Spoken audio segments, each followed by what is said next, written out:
Muito boa noite, gente! Eu sou Edson Japão, estou aqui em mais uma live, hashtag Eu Acho um Absurdo.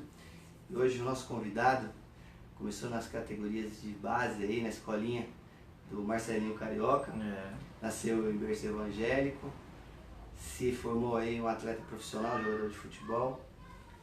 E hoje é um pastor, carrega aí a palavra de Deus por onde ele passa, uma pessoa que eu admiro muito. Estou falando de Luiz Fernando Delmin, mais conhecido como Fê. Seja bem-vindo, Fernando. Obrigado por aceitar a todos aí. esse nosso convite. Fica à vontade aí, cara, para saudar as pessoas. Eu que agradeço pelo convite. Só uma pequena correção. Não nasci em berço evangélico, mas no decorrer dessa conversa vocês vão entender como é que o evangelho aconteceu. Mas a gente sempre tentou procurar fazer as coisas da maneira correta, né? Mas desde pequenininho a gente ia na igreja. Então, é bacana. Boa noite, bem-vindos aí. Obrigado, Japão. Obrigado pelo convite. Eu fico muito contente de você estar aqui, cara. Obrigado mesmo. Acho que o intuito do programa, desse canal, dessa live, é levar para as pessoas bons exemplos, e é através de bons exemplos que a gente vai construir uma sociedade melhor. Você é um exemplo de pessoa, um exemplo de pai, de esposo, de atleta, um exemplo de amigo. Então acho que as pessoas precisam conhecer mais pessoas assim como você.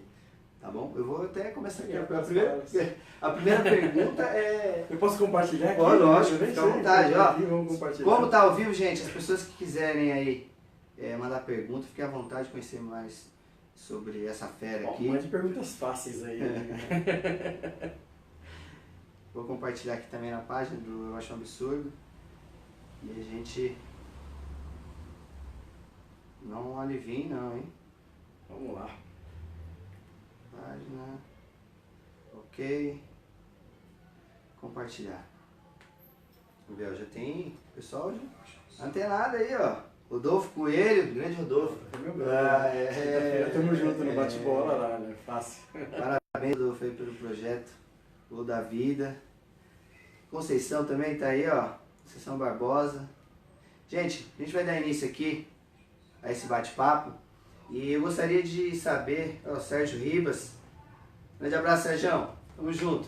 Gostaria de saber de você, cara, porque você abandonou muito cedo a carreira de jogador de futebol, cara. 20 anos. Então eu queria saber o que levou você a largar uma carreira promissora e respirar outros ares.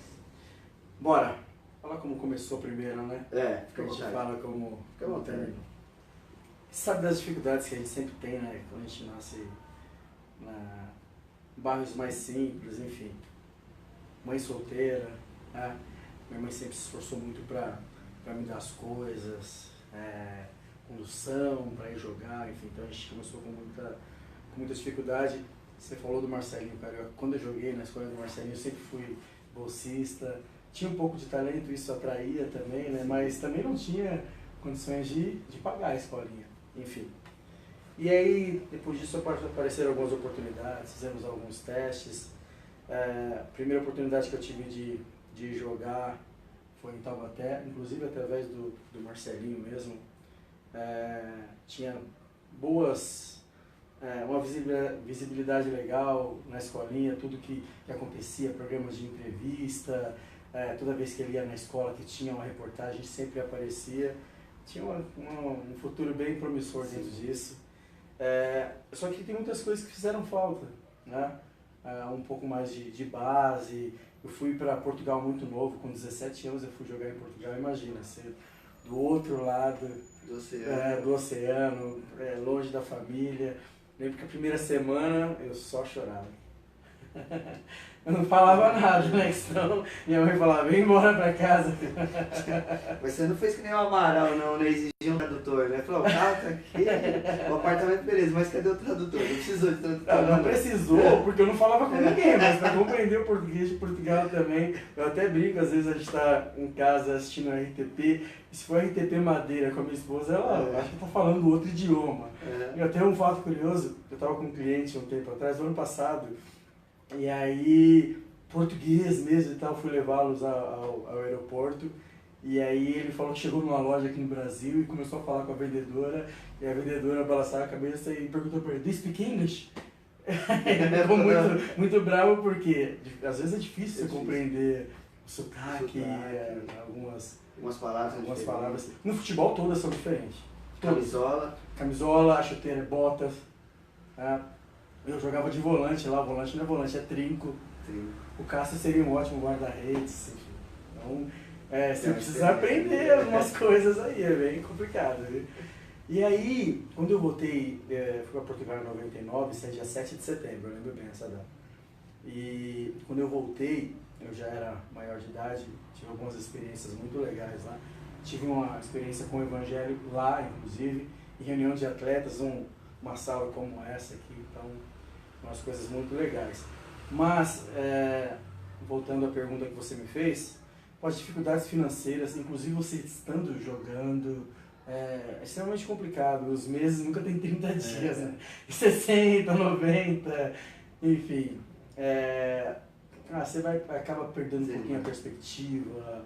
É difícil. Aquele castelo, aquela coisa que você planeja. A realidade bate a porta. Mas eu acredito que para você vencer, você precisa insistir.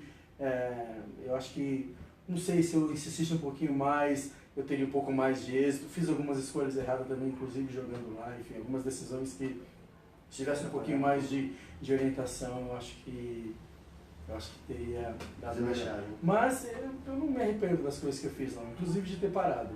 Eu consegui administrar bem isso.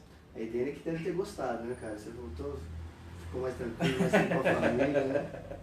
É verdade, quando eu voltei ainda, eu joguei mais 2 anos. Fui para o Mato Grosso do Sul primeiro, e depois fui para Marcílio Dias. Primeiro para o Operário de Campo Grande, depois Marcílio Dias. Eu lembro que você estava voltando de lá, teve um campeonato aqui. Exatamente. Eu e o Fernando, a gente já foi campeão junto, cara. Exato. Você tem aquela foto lá de mais de 20 anos? Mais de 25 anos a foto. Eu tenho. O Calel guarda com muito orgulho essa foto aí. Que legal. Olha, bastante gente aqui, ó, assistindo. Marlene, dona Marlene, um beijo. Marcos Vinícius, Regiane, Marcelo 66, Marcelão, Coreia aí, sempre sintonizado com a gente. Boa. O David Ferrugem, grande abraço Ferrugem. O Paulo, grande Paulo Matias, cara, pô.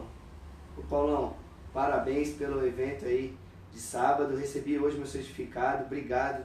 Fiquei muito feliz e muito orgulhoso, cara. Depois eu vou expor nas redes aí para todo mundo ver o diploma do curso de Política Fácil. Obrigadão. Ronaldo Monteiro, eu lembro dos gêmeos? Ronaldo e Rogério. 4 gêmeos dessa família, você sabe, né? Sei, o Ronaldo, o Ricardo e o Renato. O Renato, E tinha o Rubinho também, né? Não é gêmeos, né? Claro que posso contar uma história desses caras aí ou não? Não, já fala. Essa é boa, cara. Pode falar. Eu fui assistir um jogo lá em Indaiatuba de salão. E acho que o Rogério que podia jogar, o Ronaldo não estava escrito, cara. E eles são gêmeos idênticos. E o Rogério me machuca no jogo, cara. E o Ronaldo tá lá em cima, a gente tá lá na arquibancada fazendo um pagode lá e torcendo, jogar pelo Jorge Bruder. Eu não jogava salão, eu jogava só campo e ele jogava salão. E daqui a pouco a gente joga, o Ronaldo sumiu, então aparece o Rogério e... O Ronaldo entra meio mancando assim, depois começa a correr que nem um maluco. Esses caras são doidos, cara. Eu nunca vou esquecer essa história. Ô, Gilmar, boa noite, meu presidente. Aí é resenha. É resenha mesmo, viu, Gilmar? Bastante, né? Acompanhei muito futebol, eu lembro muito bem o Sérgio Ribas. Eu jogava muito, Sérgio. Aí era Cristina, Kenjo Kuda, Juninho Ramos. Olha, eu sempre ia pra beira do campo, às vezes, assim, quando a gente não tava jogando junto, eu falava pro Fernando, cara, aquele famoso drible, era um carretinho que dava, cara. Eu tentei dar uma dessa quinta-feira passada, falhou. Quinta-feira, no sábado, falhou, cara. Ó, esse é parceiro, já fizemos dupla de ataque. O Ronaldo falou, mas ô Ronaldo, foi você ou foi o Rogério? Esclarece, porque, cara, depois dessa história aqui, precisa saber quem foi que jogou. Ele vai falar dessa história. Grande Samuca, Juninho Ramos. Bom, Fê, a gente tá falando de da minha família não tem não. Não, a Edênia mandou aqui, ó. Bom. A Edênia tá. Pelo menos a Edênia salvou aqui, ó. O meu cunhado, cadê a galera? Boa noite aqui. Érica, Edênia, top. Obrigado, Edênia. Pelo menos ela, né? da família. A família é tão grande, Natão, você falou pro Natão? Ele não mexe no WhatsApp, não, nem no Facebook, nada. Né? Pô, cara, o Recanto né? Um abraço pra todo mundo do Recanto aí, gente. Pô, Érica Torquato, Silvano Almeida, Anderson Lima, Kaique Salustiano. Ainda bem que o pessoal não tá perguntando nada, né? Não, você tá mandando boa noite aqui e tal. E... Boa noite pra todo mundo. Bom, eu queria, já que a gente está no assunto de futebol, né, você como um ex-atleta, o nível do futebol brasileiro caiu muito. O que você acha que levou a gente nesse ponto? É bastante, né? Muito. Difícil você ver a molecada jogando na rua hoje, né? Acho que estão fabricando jogadores e acho que essa forma não está funcionando muito legal. Eu jogava descalço, arrancava o tampão, enfim. Joelho. Então, isso que fazia diferença no futebol brasileiro, né? Aquele improviso, enfim, embora até tenha, né, a questão do improviso, enfim. Além disso, eu acredito que a gente parou um pouquinho de evoluir, né? As outras equipes começaram a estudar um pouquinho mais a respeito do Brasil, do futebol brasileiro, do estilo, e eles evoluíram e a gente acabou estagnando. Você acha que os empresários têm alguma parcela de culpa, na sua opinião? Em relação ao nível do futebol, não. Eu acho que não. Porque antigamente também tinha jogadores ruins que também jogavam, né? E hoje os empresários têm jogadores ruins e bons. Eu acho que o nível mesmo dos jogadores que estamos produzindo e a questão da evolução tática, a evolução do futebol. A gente está falando de futebol, mas no vôlei, por exemplo, teve uma época que o vôlei do Brasil ganhava de todo mundo. Mas chegou uma hora que o pessoal manjou como é que era, começou a marcar, né? Toda aquela velocidade que tinha, o pessoal começou e as coisas mudam. E nós estamos tendo dificuldade para essa mudança, né? Sim. Eu acredito nisso. Eu acho que existem muitos outros fatores, mas eu acho que isso são dois pontos bem importantes que eu acho que mostra. Nós vamos agora para um período grande pra caramba sem título, né? Sem avançar para uma semifinal, estamos caindo antes, e sempre para times europeus, né? Sim. Se assiste um campeonato europeu e se assiste um campeonato brasileiro, enfim. Para a Bélgica veio com um time pequeno, mas com uma proposta, jogar por uma bola, exatamente. encaixaram duas, acabou. Conseguimos mudar o jogo. Meu lateralzinho esquerdo também é bem habilidoso, mas não marca ninguém também. Para voltar tem que voltar de táxi, ele está muito mal acostumado. Não, mas o que fez também foi o volante, conhece bem. Mas também se não tiver um volante bom, por exemplo, quando eu jogava, o volante era o Adriano. O Adriano jogava com metade do time, então eu ficava tranquilo, eu jogava no meio de campo pra frente, batia com o lateral, e na hora de voltar, ia voltar bem devagarzinho pelo meio, eu já voltava com o Adriano devolvendo a bola pra mim. Faz tempo que eu não encontro o Adriano, o cara me vira na rua, no shopping, fica gritando que nem um maluco, cara, assim. Meu Deus do céu, cara. Abraço pra você, Adriano, vai ver isso aí. Vai, com certeza. Olha, tirando o futebol, o esporte como um todo, como você vê no Brasil? Eu queria pontuar só uma coisa. Há uns 2 anos mais ou menos, eu estava fazendo um trabalho na minha atividade que eu exerço agora para o Clube Pinheiros. E eu não lembro, 2 ou um pouco mais de tempo, e estava tendo algum evento com a seleção e eu estava levando alguns atletas de atletismo. E eles extremamente revoltados com o futebol, não assistem, não gostam de futebol. E eu queria entender um pouquinho mais o porquê. E eles falaram que o pessoal só investe em futebol. Nós temos condições de ter atletas de alto nível em muitas outras modalidades. E acompanhando um pouquinho a história deles, eles não são nem considerados atletas profissionais. Mesmo estando em grandes clubes, eles não são considerados atletas profissionais. Salários baixíssimos. E aí tem aquela questão lá de bolsa atleta e tal, você vai calcular, tem milhares de atletas, e os que recebem essa tal bolsa aí são os 10 melhores do Brasil. O Brasil é muito grande, cara, então, e ainda assim é um valor tão insignificante, eles não conseguem cobrir as despesas dele. Por isso que nós não temos bons resultados em Jogos Olímpicos, enfim.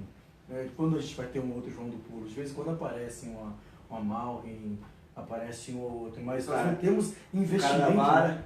E o cara da vara lá, não lembramos nem o nome do cara da vara, né? Enfim. É complicado. É complicado. Né? Então, no esporte, eu acho que nós temos muitos grandes talentos.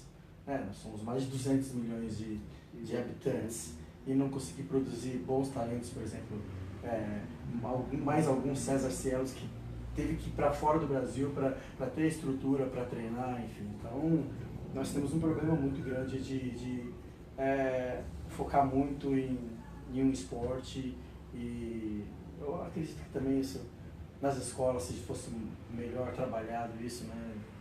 Estudamos part-time, se tivesse full-time e conseguisse desenvolver atividades para trabalhar e pessoas qualificadas para observar os talentos. Eu, por exemplo, eu era muito rápido.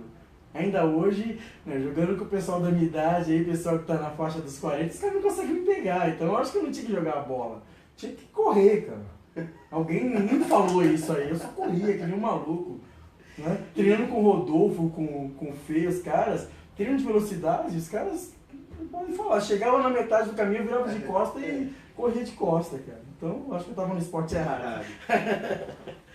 E eu vejo assim, que a gente precisa muito dessa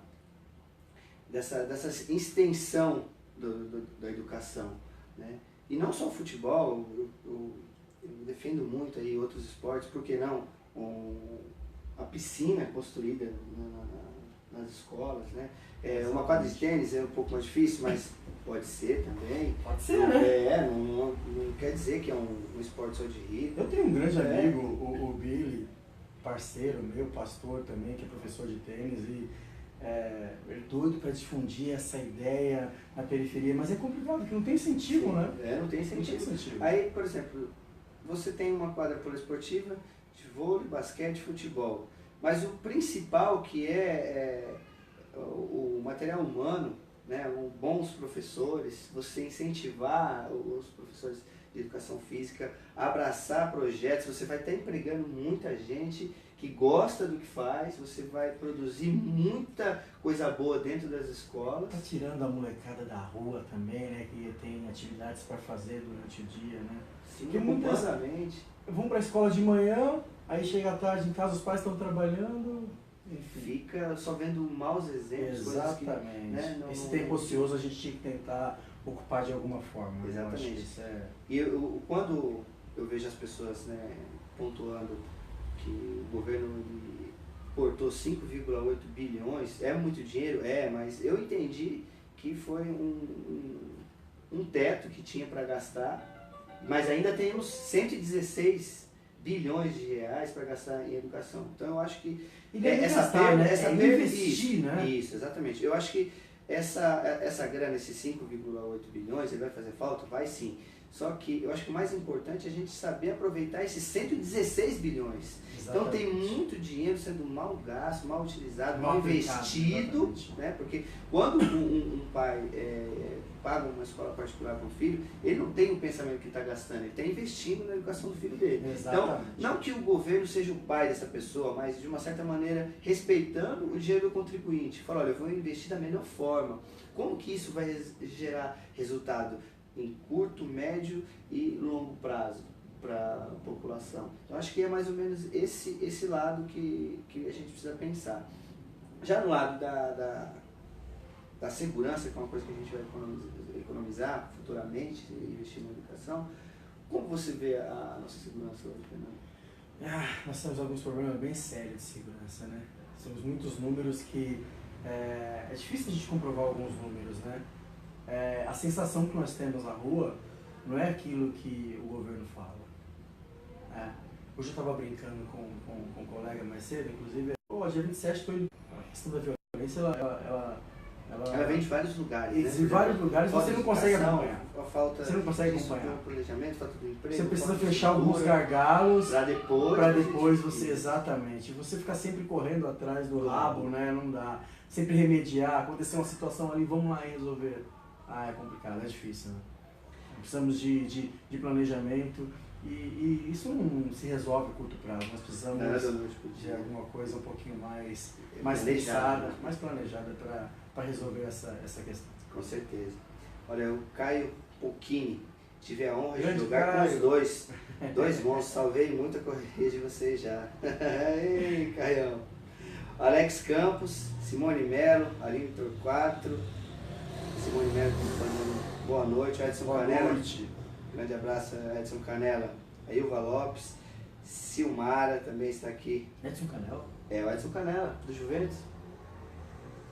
Você quer o André Canela? É, não, é o André. Pô, o André Canela tá com um livro meu lá, cara, 20 anos, um livro que o Gilson me deu lá da Kozak Naif, lá Na no arte de futebol. marcenaria. Meu Deus. André, dá meu livro. Vai, devolve. Angel Vou botar no Maurício. plástico lá pra mim, meu Deus. Vou descobrir onde esse cara mora. Ó, Dilson Santos, Elisa Tateixe. Elisa, obrigado pela audiência aí. Sérgio Ribas, já para também dar os seus passinhos. Mas na época bem remota. A Gabi Tencourt, Márcia Leneghetti, Ronaldo Félix, Rodolfo Coelho, faz tempo. O que você quis dizer que faz tempo? Não sei. Perdi aqui o... Será que foi eu correr de costas? Será? Eu acho que ele foi uma afronta, hein? Não, ainda assim, hoje, meu, não pega, né? Até porque o Rodolfo não é um velocista, o Rodolfo é um cara mais pensado, driblador. Não, pensar não, pensar não. Mas pensamento lento, mas ele pensa. Pelo menos era pra ser um cara do meio pra pensar. Bastante habilidoso. Mas tem um campo bom, viu? O Fê, o Dolio. Eu encontrei com ele no jogo do Anguera no Ferradura. A gente pouco, caramba. Cláudia Vazan, Ale Liberato, Wallace Bacurau. Bacurau, grande abraço, Bacurau. Cadê aquela costela? O Bacurau faz uma costela, você precisa... Qualquer coisa que a gente comer é bom pra mim. Comi hoje no almoço um arroz chalfa de polho. A comida peruana é fantástica, né? Não, pra quem não... Ouvindo ele falando, né? Esse sotaque, pra quem não sabe, eu esqueci de falar aqui, ele fala vários idiomas. Fala o quê? Alemão? Não. Português, não. Inglês, Italiano? Espanhol, italiano. Foi, pô, o alemão você tava... Alemão eu tô pensando, alemão. É difícil, hein, cara. Alemão é cada palavrão, né? Tem uma colega minha que mora na Alemanha. Eu às vezes mandei a tradução pra ela, porque as palavras desse tamanho, sei lá, queria dizer lá. Esses dias eu tentei escrever Schweinsteiger e eu desisti, cara. Fui no Google. Leonardo da Silva, Maria Aparecida Ferreira, Jorge Nascimento, Sueli Souza, Rafael Oliveira, Júlio César, grande Júlio César, Pelezinho, Batera da Nossa Arte. Ó, de Fernando Chacrinha, tem uma história de esse monstro. Não, esse volante aí, esse não, meu, a gente apanhava lá na frente e falava, relaxa.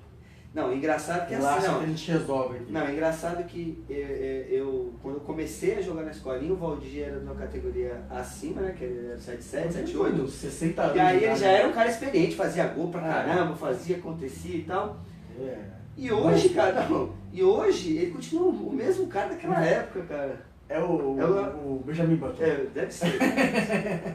Curioso caso de Benjamin Button. Graça Gomes, Valdir Souza, Elson Leal, grande Elcinho lá da Missionária. Ó, foi um prazer jogar com vocês. O Valdir falando, pô, o Chacrinha falando isso daí, cara. Que isso, hein? Prazer é nosso, Rodolfo.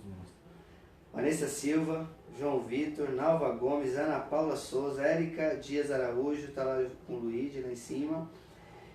Gilda Rodrigues, Sérgio Ribas e várias pessoas mandem suas perguntas aqui, acompanhando do seu. Isso, põe no seu.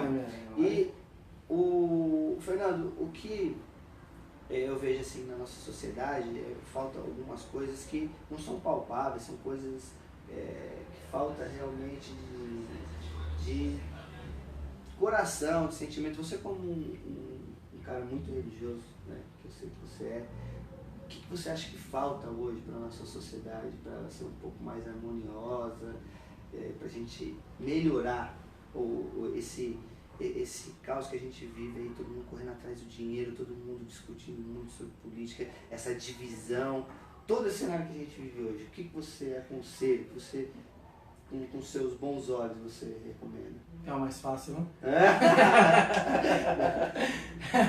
O pessoal não mandou perguntas difíceis. Então, mas vamos lá. Na minha visão, acho que um ponto primordial é a questão da empatia, né? nós temos muita dificuldade de nos colocar no lugar do outro. Eu acho que se a gente tiver essa consciência, a partir dessa consciência de se colocar no lugar da outra pessoa, eu acho que a gente consegue mudar muita coisa. Consegue mudar muita coisa. Nós somos muito individualistas em tudo que nós vamos fazer.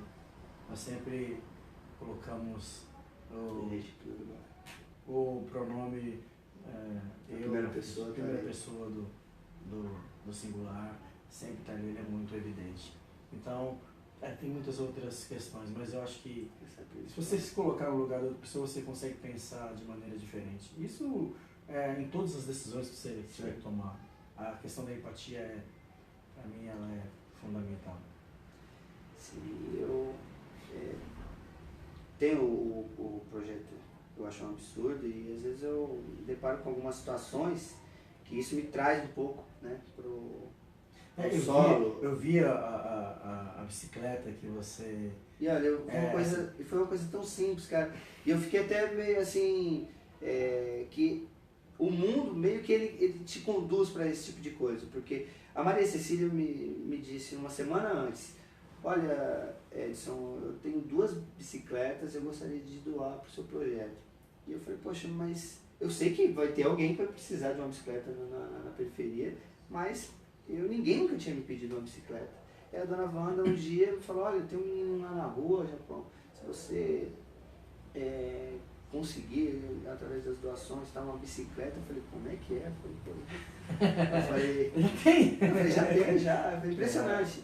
E aí, quando eu cheguei lá para presentear esse menino, um presente entre aspas, com uma doação da Maria Cecília, a gente explicou para ele que não era um presente, era uma responsabilidade, que é uma semente que a gente estava plantando para que desse fruto lá na frente.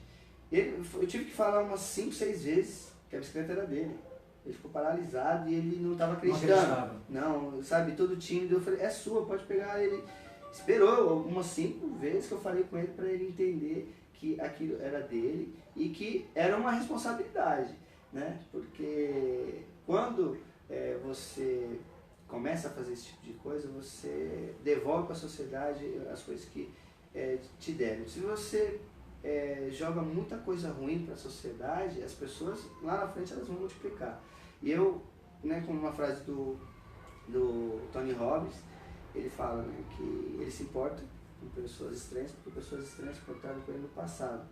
E isso vai multiplicando, e esse tipo de coisa, você se colocar no lugar daquela criança, entender que aquilo é um sonho realizado. Você se viu também, eu me vi lá, né? Eu lá atrás fiz mais do que você fazer o exercício de se colocar no lugar da pessoa, você realmente... eu já estive naquela situação, né? Então, eu acho que esse tipo de coisa, coloquei também na descrição, que eu sei que a gente não vai conseguir mudar o mundo de uma hora para outra, eu não vou resolver o problema daquela criança, eu sei que ela precisa de muito mais, de educação, de dignidade, mas eu tentei... uma sementinha, isso, né? Que você semeia dentro das pequenas comunidades, se você conseguir fazer com que isso se multiplique. Sim, eu acho que esse é o caminho. Muito significativas. Acho que esse é o caminho, através do bom exemplo. Quando você dá um bom exemplo, quando você faz as coisas, você tira ali um tempo, sai da sua zona de conforto e vai fazer a coisa acontecer,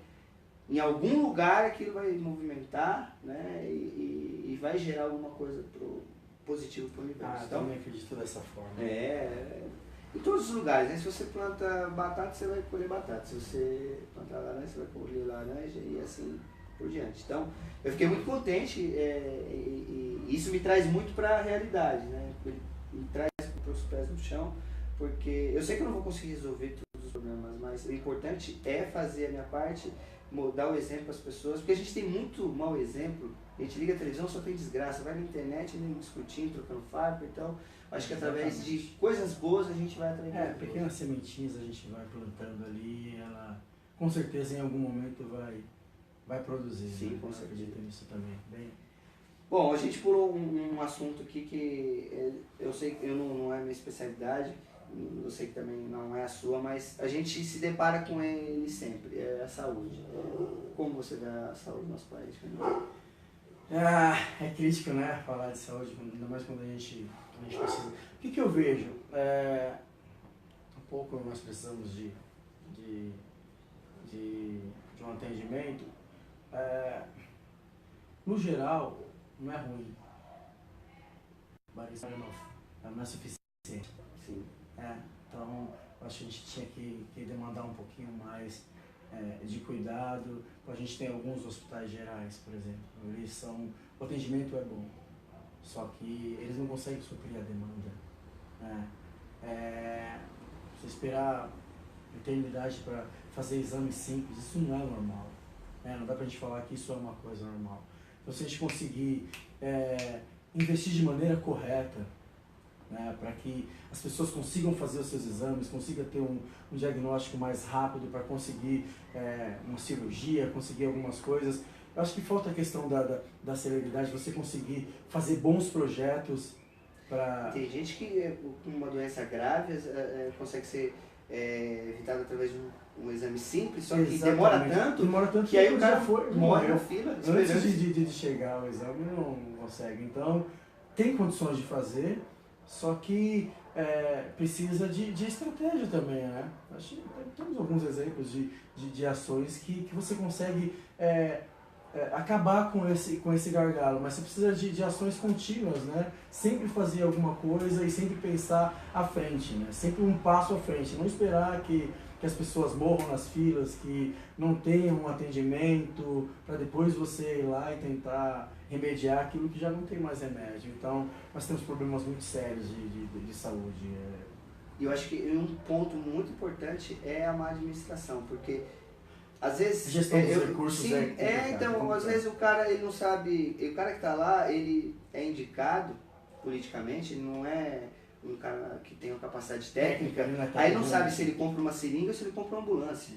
Então ele está com o dinheiro lá e não sabe o que é mais importante. Por quê? Porque foi indicação política, então esse tipo de coisa... Ele não consegue adotar critérios técnicos, né? Isso, e hoje o Brasil, eu aprendi nesse final de semana que muitos problemas que a gente não consegue resolver porque existem questões políticas e não questões técnicas. Às vezes o cara, ele está numa prefeitura do interior, ele é responsável pelo pagamento, ele não sabe se ele paga o professor ou se ele paga a empresa do lixo. Aí ele fala, não, vou priorizar o professor, né, de uma certa forma. Só que politicamente era para ter que pagar o cara, a empresa do lixo. A empresa do lixo, quando de uma maneira mais tranquila, o cara liga um exemplo foi dado lá, liga e fala, olha, você tem como consertar isso?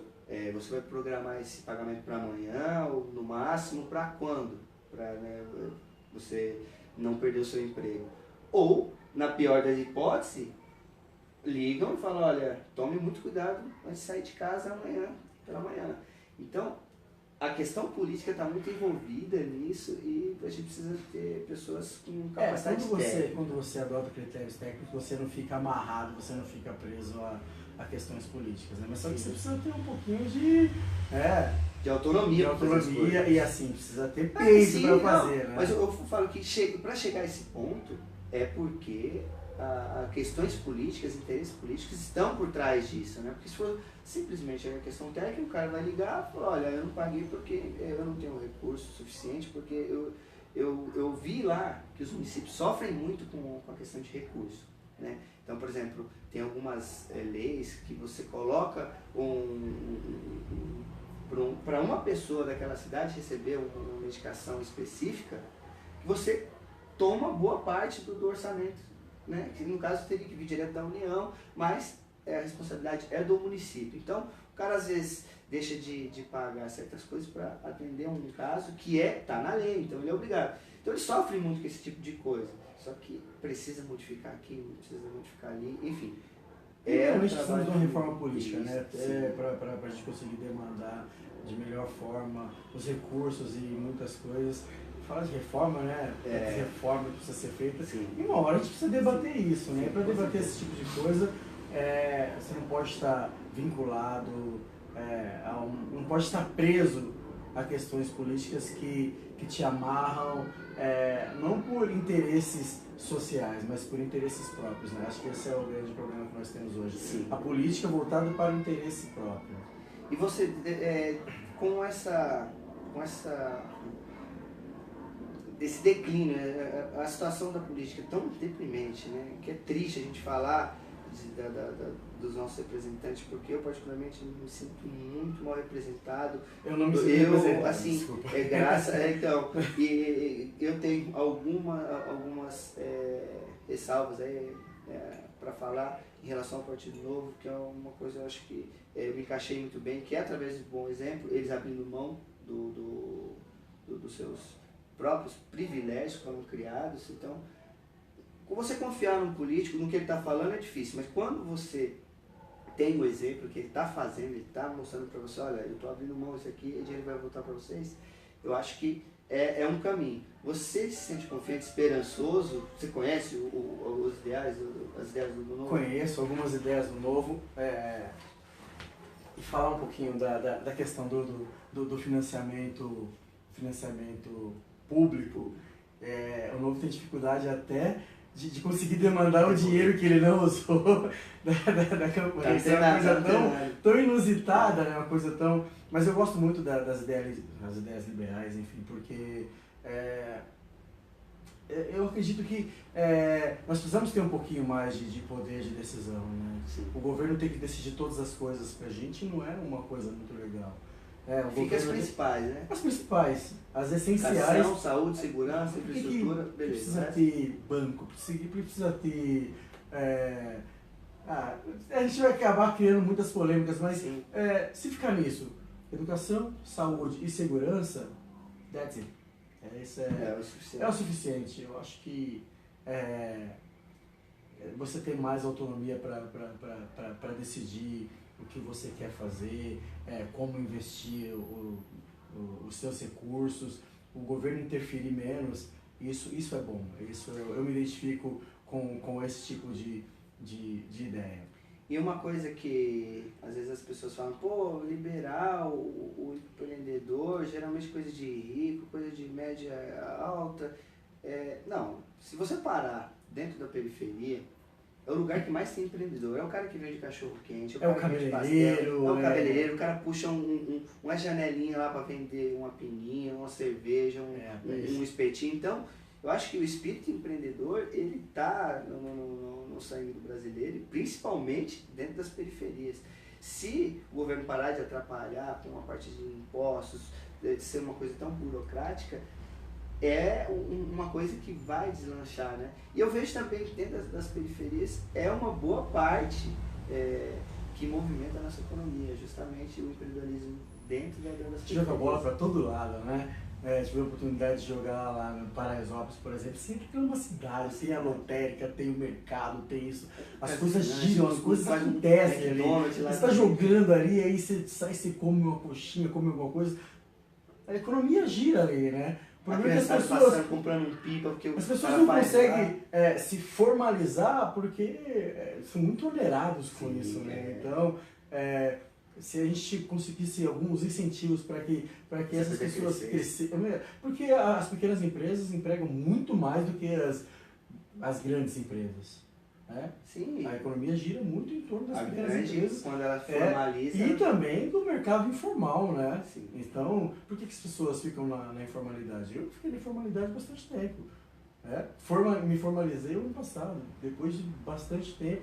E a gente hoje estava pagando tributos, então você começa a fazer para pagar, enfim. Começar a fazer a conta daquela época para cá. Exatamente. Será que era melhor? Você faz a matemática reversa. Será que eu fui por um bom caminho, formalizando? Então e uma coisa que eu estava vendo, o deputado do Novo, Alexis, ele estava tentando explicar que é muito complicado o imposto no país. É uma alíquota. Se você se você vai usar esse papel higiênico na fábrica, é um preço. Se você vai usar na loja, se você vai ao consumo e tal, não sei o quê. Então, a bagunça. Se simplificasse aí essa questão dos impostos e pudesse baixar, porque quando você baixa o imposto, você aumenta a arrecadação. As pessoas vão querer formalizar, como você falou, vão pagar, elas não estão. Eu faço questão. Isso vai ser devolvido de alguma forma, entendeu? Então, o que tem de gente na informalidade que gostaria muito de contribuir, enfim, não é fácil. Não, eu sei. E, Fernando, é o seguinte, eu queria fazer um bate-bola aqui rapidinho, estilo programa da Xuxa, né? E Isso fica à vontade. isso quer dizer que tá no final ou não? Não, a gente já Começamos tá, agora? a gente já tá ingressando no final. São 50 minutos de entrevista. Eu falei pra você que passava rápido. Uma música. Promessa. Renascer Cruz. Posso falar por que ou não? Sim, pode. Tinha muitas coisas que eu desejava ter, desejava alcançar, e essa música fala que aquele que começou a boa obra, ele é fiel para concluir. Então, eu lembro que eu sei, a Helena vai brigar comigo. A gente namorava ainda, ia buscar no ponto de bicicleta. Um dia a gente vai ter um carro. Nós morávamos em 2 cômodos, um dia a gente vai morar no apartamento. E a gente começa a ver as coisas se cumprindo, as promessas se cumprindo. Então essa música que me marca muito. Todas as vezes que foram fazer homenagens pra gente na igreja, na comunidade, sempre buscam isso aí, porque sabe que a gente se norteia muito pelas promessas, né? Sim. Por sonhos, coisas que a gente deseja, a gente... Então essa é uma música bem legal, eu gosto muito dessa. Ouça. Um filme. Som do Coração. Som do Coração. Já assistiu? Não. É ligado à música, é uma história muito legal. Eu gosto muito desse filme. Muito bom. Um jogador de futebol. Marcelinho Carioca. Esse eu tinha certeza, como eu tenho certeza da última que eu vou fazer pra ele no final. Eu tenho certeza. O Marcelinho Carioca, cara, às vezes ligam lá em casa lá, o Marcelinho tá aí, então virou nome já, inclusive, Sim, as pessoas. Tem gente que não sabe nem meu nome. Eu lembro que na época era... Marcelinho, Marcelinho e tal, não sei o que, as pessoas me chamam assim. E, o Marcelinho, ele marcou uma época muito legal. Tive a oportunidade, quando ele voltou do Valência, eu jogava na escolinha, e aí ele estava treinando lá no sítio do Romão, lá em Atibaia. E pegaram alguns alunos da escolinha para ir treinar lá, né? E eu tive a oportunidade de bater bola, é embaçado. Diferenciado. Ele é embaçado. Os 5 principais gols de falta no Corinthians Aquele filho do Veloso lá. Não, aquele ali, cara. O Veloso acho que não vai esquecer nunca, né? Eu fico pensando como é que pode o cara fazer um gol daquele no meio da rua no Veloso e não fazer um pênalti no Marcos. Eu tava nesse jogo lá, no Morumbi, tava... rebota. Mas ele bateu. Mas ele não perdeu, ele não perdeu. Marcos que foi melhor que ele. O São Marcos, né? Ele foi perfeito. Não sei pra cobrar, o cara bateu mal. O cara bateu no canto forte. Foi buscar o Marcão. Tem que dar um... Foi o Marcão. Tem que dar um mérito pro Marcão. Não sei se o Marcão era melhor goleiro ou as entrevistas do Marcão eram as melhores. É verdade. Até hoje, quando ele vai falar, meu Deus do céu, o Marcão é resenha demais, você é doido. Aquele fala do irmão dele que tava indo com o Chrysler, e aí o carro não tava muito bem na estrada, ele ligou pro meu e falou assim, pô, e aí no Mato Grosso, acho que no Mato Grosso, falou assim, pô, e aí, tem Chrysler aí? Ele falou assim, não, pode vir, Marcão, aqui a geladeira tá cheia, tem Chrysler, tem Dasco, tem tudo que você quiser, cara. Essa é ótima. Essa é ótima. Vamos lá, um artista. Dedé Santana. Te falo por quê. O que seria do Didi ser um Dedé, né? O Dedé o cara que levantava. É o escada, né? O cara que levanta a bola pro outro cortar. Acho que não tinha muita vaidade de querer ser o top.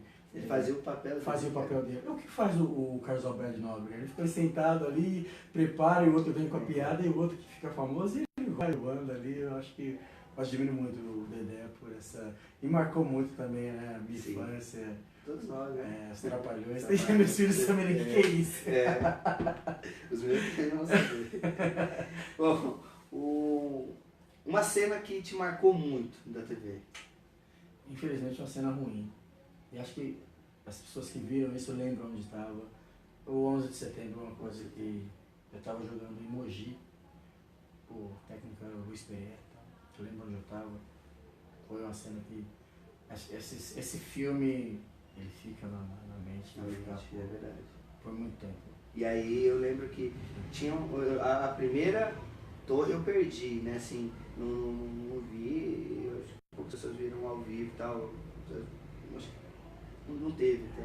E aí mostrando aquela imagem do avião, e veio outro. Eu fiquei achando que era o replay, mostrando como tinha acontecido. Não, mas era outro. Então foi uma coisa que... Infelizmente marcou negativamente, né? Mas essa sequela sai um ídolo. Jesus. Eu sabia. Eu sabia. Nós temos muitas pessoas importantes, enfim, mas ele fez assim. Não tem como. Não precisava fazer o que ele fez. Eu imagino. Por você. Tá certo. E como de costume, a gente pede para que as pessoas apontem o que acham um absurdo no nosso país. O que você acha um absurdo no Brasil? A desigualdade o maior absurdo que existe é a desigualdade. A gente, vamos falar jogando bola, você vai jogar bola num lugar, tive a oportunidade de jogar, por exemplo, num clube Pinheiros, num clube paulistano, no Maccabi, e aí você vai jogar lá no fundão do Grajaú e você se depara com realidades completamente diferentes, oportunidades completamente diferentes. Eu acho que essa questão da desigualdade é um absurdo. Eu acho que as coisas precisam ser um pouquinho mais equilibradas, mais equilibradas. Como fazer isso, eu não tenho a menor ideia, né? Mas a desigualdade eu acho que é o que machuca. O que machuca. Tem desigualdade no mundo inteiro, sim, mas, por exemplo, eu vivi em Portugal e os níveis de desigualdade são completamente diferentes, né?